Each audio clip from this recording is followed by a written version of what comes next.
Okay, so we left off with Shiloh last class. What we're looking at is continued Union triumph in the East in 1862. I'm sorry, not the East, in the West. Continued Union triumph in the West. We already obviously covered the East in pretty great detail. John Pope. We learned about Pope as commander of the Army of Virginia in the East at the Battle of the Second Bull Run. I'm going to answer your question in just a second. The reason that he gets that large command in the East is due to his victory in taking island number 10 with the aid of Andrew Hull Foote in the Battle of Island 10. Thank you so much. Island number 10 along the Mississippi River. So I've got a map for you so you can see where that island sat. Halleck treated this victory like it was the greatest victory in the West. He actually treated it, because remember, Halleck was not a fan of Grant. Grant. He treated this victory as being more significant and more important than Shiloh. That's sort of in the eye of the beholder. Because obviously Shiloh is a turning point in 62, right? Because if the Union's defeated at Shiloh, then a large army would have been potentially destroyed and captured by being pressed against the Tennessee River at Pittsburgh Landing. Other parts of this that are important too is Grant and Sherman come out of Shiloh as different types of commanders. And then what loss does the Confederacy deal with as a result of Shiloh? Who's lost at Shiloh for the Confederates? Very good. Albert Sidney Johnston is killed at Shiloh. Furthermore, Beauregard takes command, and by the time they arrive in Corinth, as a result of that, not only is most of the army fallen ill to malaria and fever and dysentery, Beauregard comes down with an illness, goes AWOL pretty much, and is replaced by Braxton Bragg. Bragg's kind of like the McClellan of the West. He's slow to move.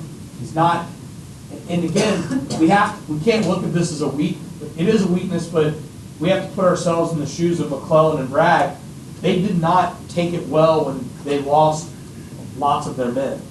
And so that Bragg was a very cautious general in the West. Another part of this, too, is political connection. Bragg is tremendously connected. He's connected with Joseph E. Johnston, but more importantly, he's connected to Jefferson Davis. So, island number 10, an important island captured on the Mississippi for the Union to follow through with that Anaconda plan we talked about. What's up? Jonathan took over command from John C. Fremont, right? He got his own command. Yeah, they formed a new army, and they pulled troops from the Valley and pulled troops from Fremont, Banks, all that, like all those guys. That they served under Pope. Remember, after the Valley campaign, Fremont is going to be demoted. So that you're not wrong, but it's a new army. Does that make sense? It's like a newly formed army, but like Fremont, Banks, Shields, all those guys, that group involved in the Valley, they're now under McDowell. They're now under Pope. And Albert C. Johnson, he was the highest ranking officer in either side of the war. Correct. Very good. Andrew, really good job there. Good question. All right. So Halleck can't stand Grant. He's actually accusing him of drunkenness on the field. But what we know is Grant, he had those issues in the Mexican War. And after the Mexican War, but he does not have these issues going on here. So a lot of this is sort of like, it's manufactured drama by Halleck. Lincoln is not interested in Lincoln's not interested in replacing Grant. He'll say, I can't spare this man, he fights. So to quell the political pressure, Lincoln moves Halleck to the east, gives Halleck a higher command in the east, sort of like as a, not only a commander, but an advisory position. And ultimately, Grant is going to replace Halleck in the west as, commander of the Western Department. So if you want to trace it back to where we were, Fremont originally had that Western Department command, then Halleck's going to be moved, and ultimately Grant gets that Western theater, or Western Department command. Remember, Lincoln referred to Halleck as his first-rate clerk. Something that's important to talk about, though, in our minds, it might be easy for Lincoln to say, "Oh, you know what? These guys are a nuisance. Halleck's overstepping his bounds. Fremont's overstepping his bounds.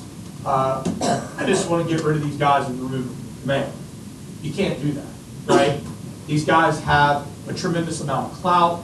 They've got experience, and they're also interconnected in what network that we've talked about throughout. West Point, very good. Nice job, Zach. All right, so Union victory at the Battle of Pea Ridge in 1862. This is in Arkansas on March 7th. This pushed the Confederates out of Missouri, with the exception of guerrillas and bushwhackers and home guard. These are people that are not really that well respected by everyone. They are, I don't really want to get into that right now because I've got a portion of Lesson 10 dedicated to bushwhackers, guerrillas, home guard, and partisans. So we'll get into that later. Do take note that the Union now controls northern Arkansas as a result of this. I also want you to take note of this guy, William Quantrill. Has anybody ever heard of him? All right, we're going to learn more about him in 10.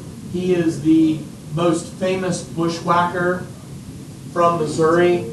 He leads a group of bushwhackers like the Jesse and Frank James, the Younger brothers, Bloody Bill Anderson. So we'll talk more about them a bit later. This is kind of a cool one I want everybody to take very close note of. This is the Battle of Glorietta Pass. Glorietta Pass was fought from March 26th to March 28th, 1862. We talked about smuggling, Confederate smuggling going into Mexico, and you may be wondering, all right, well, if you smuggle weapons and supply into Mexico, how in the world is that supply getting to the Confederates? Well, that supply is getting to the Confederates over rail. And the Confederates controlled a rail line that was coming out of Mexico through New Mexico and into Texas. The Union General Shivington does not want the Confederates to continue to be able to move supply along these lines. Furthermore, they don't want to lose any of the gold or silver mines out west to the Confederates either. So in this particular battle, the Confederates anticipated, much like the Native Americans in Oklahoma, who mostly joined the Confederate side, they felt that a lot of the miners out west would join their side as well. Well, that was not the case at Glorietta Pass. The miners that were at Glorietta Pass formed their own Union militia unit, and they actually defeated Confederate Texans in this particular battle. Some people call this the Gettysburg of the West, because not only do they not get the gold mine, but they also are going to lose access to that rail line that's coming through the west. So here on the map, I've got, let me grab the handy dandy yardstick. Here we have island number 10 on the Mississippi. So once island 10 falls and All right. So within a matter of days, Union victory at Shiloh, Union victory on Island 10 in the along the Mississippi. So now where's your stronghold in the Mississippi that the Union wants to focus on? What city? Okay. The Confederates have lost at Shiloh, and they have retreated to Corinth, Mississippi. Within a day, they've lost island number 10 on the Mississippi due to the reinforcements at Shiloh. Where will the Union, Grant especially, where will he want to focus now along the Mississippi? What stronghold on the Mississippi? Not Corinth.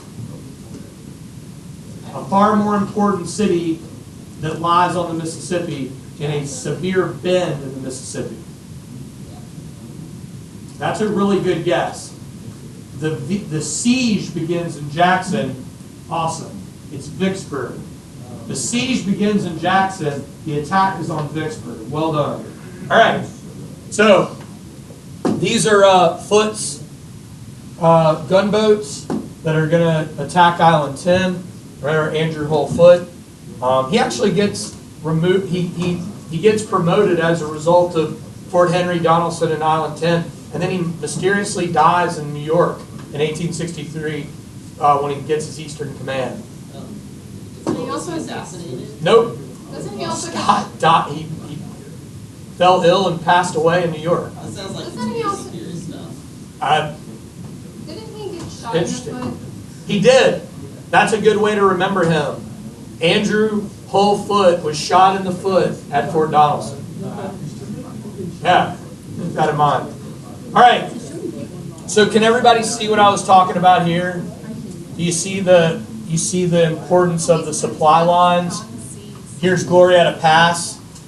This is Shivington, the Union commander. He does not want the Confederates to continue to be able to move goods along either trail, Native American trails, or rail line in the west.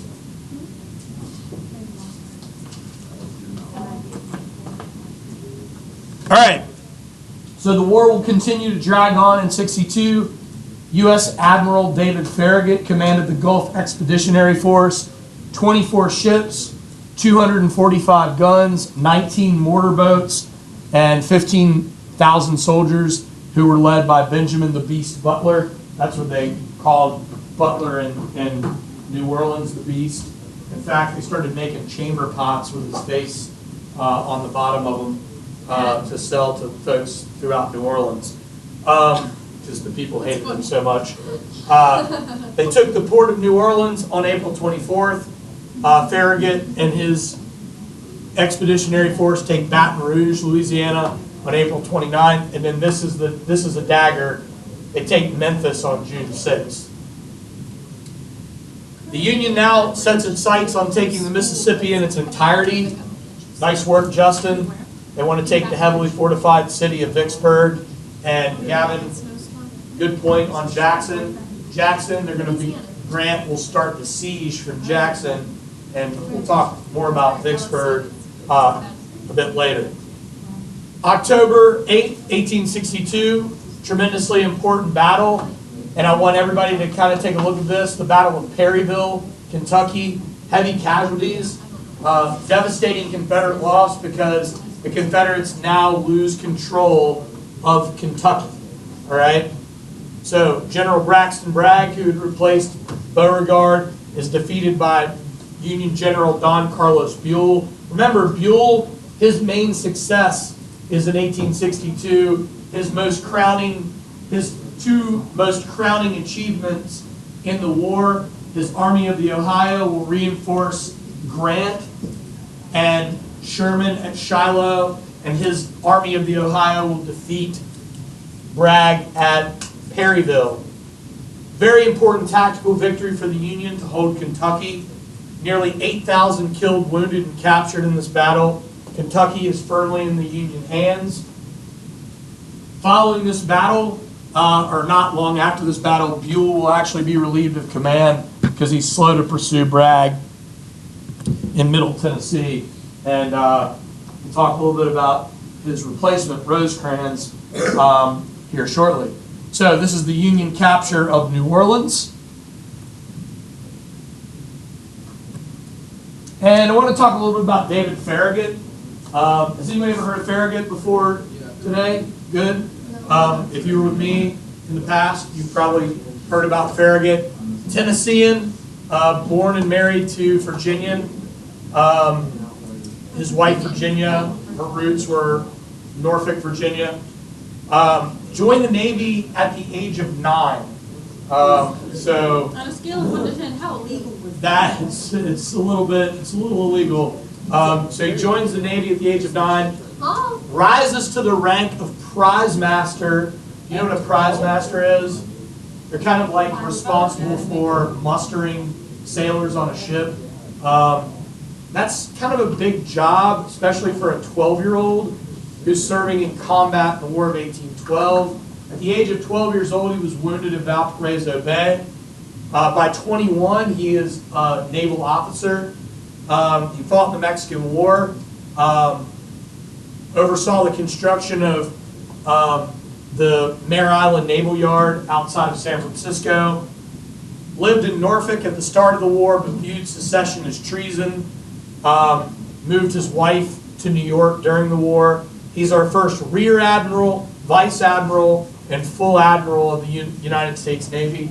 And as a result of the Battle of Mobile Bay, Alabama, he will sort of coin the famous term, "Damn the torpedoes, full speed ahead." And again, the torpedoes are not, we'll talk more about what torpedoes looked like and were in the Civil War in our lesson on weaponry.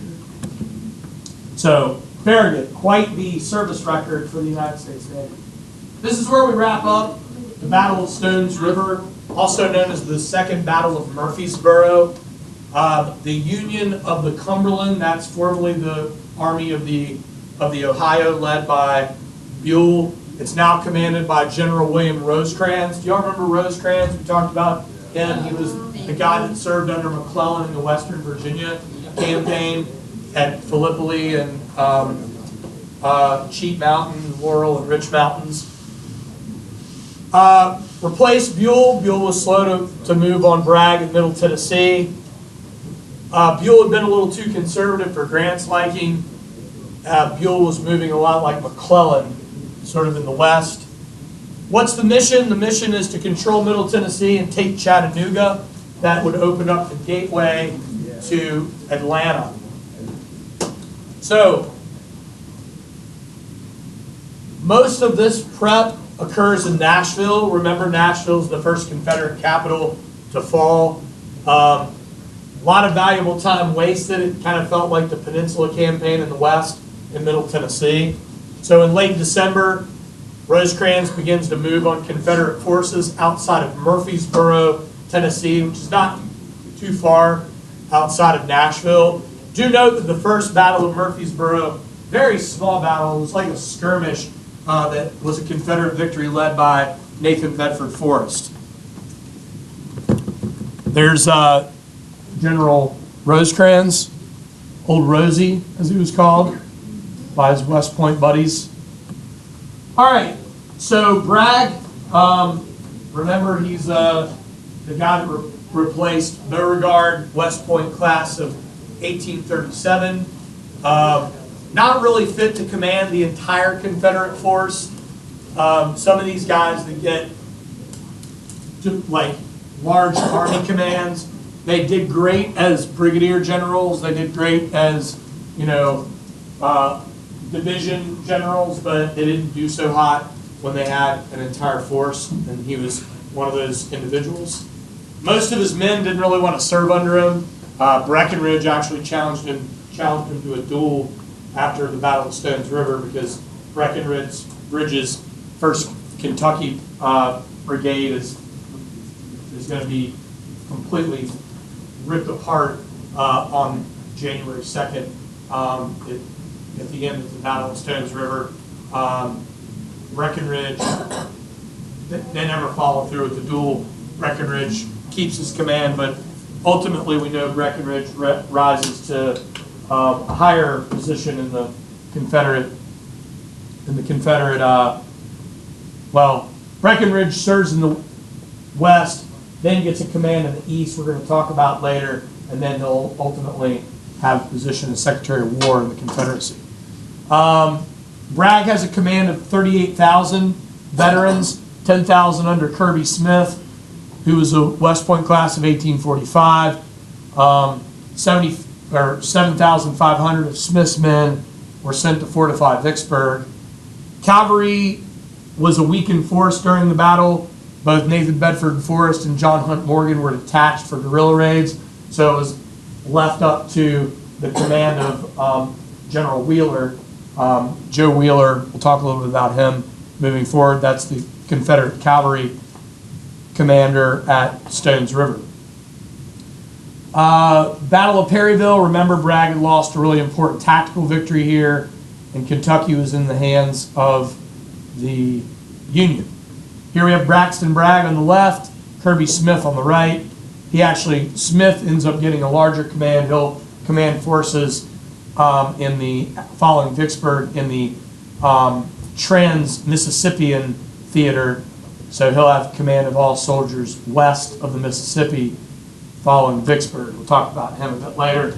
Rosecrans marches from Nashville on December 26, 1862. Almost half of his force is left behind in Nashville.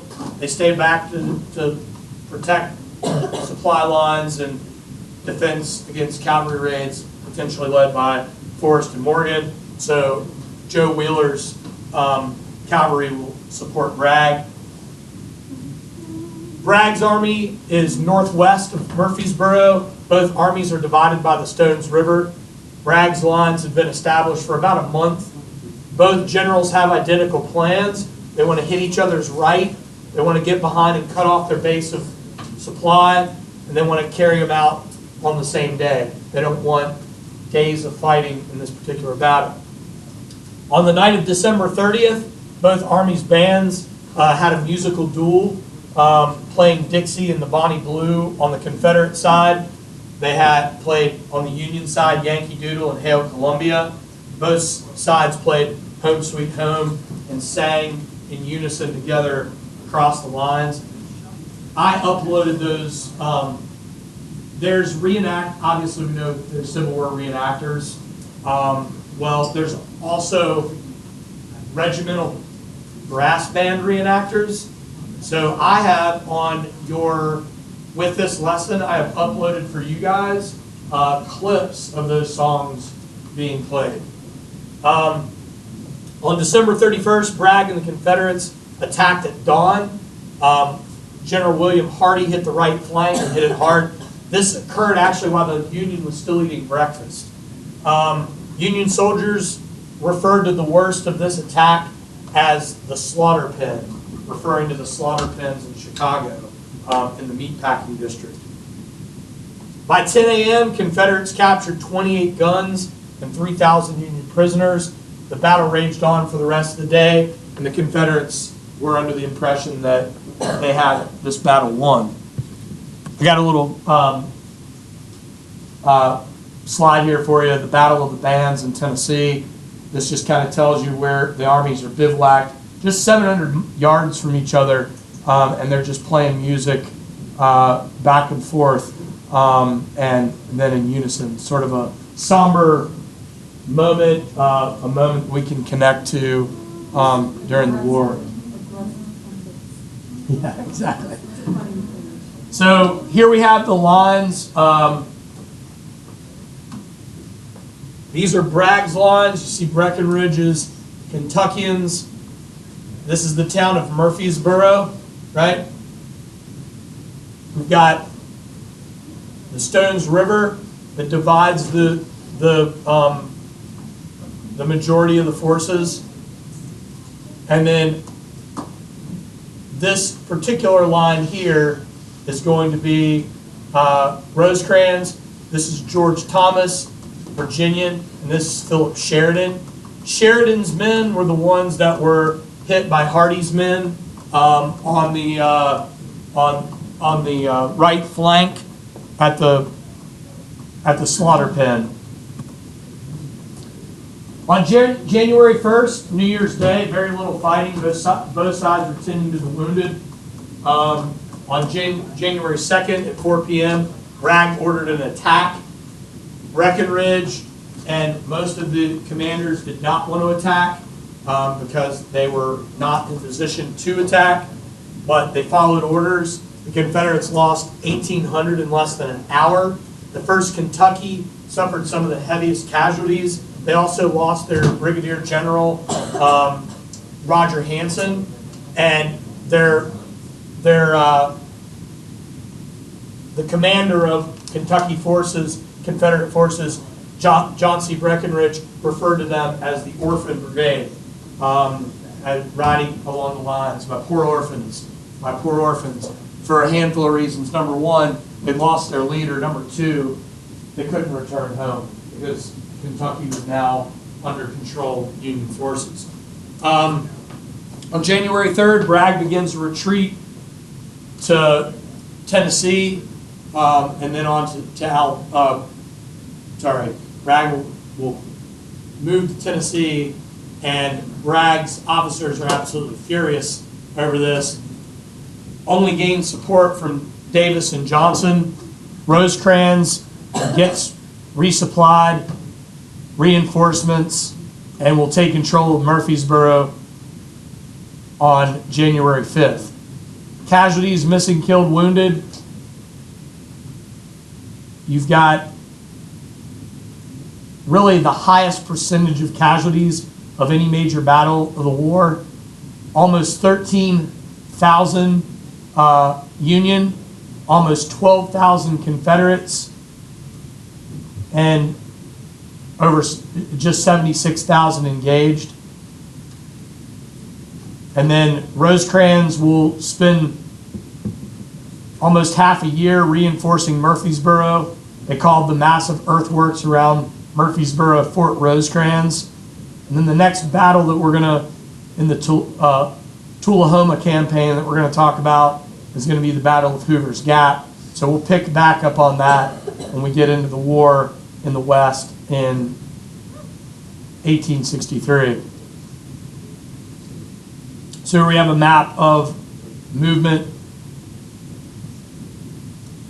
of Bragg and Rosecrans from December 31st to January 2nd. The attack by Bragg.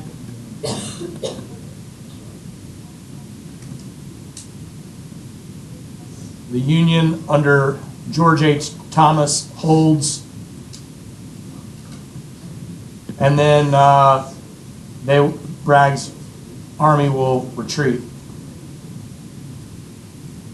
This is the same group of guys that were pictured at the start of the lesson that were held at the prison camp in Illinois. That's the 48th Tennessee, and that's a reunion of those guys in 1910. Same group of guys pictured at the prison camp at Camp Douglas, Illinois, during the war.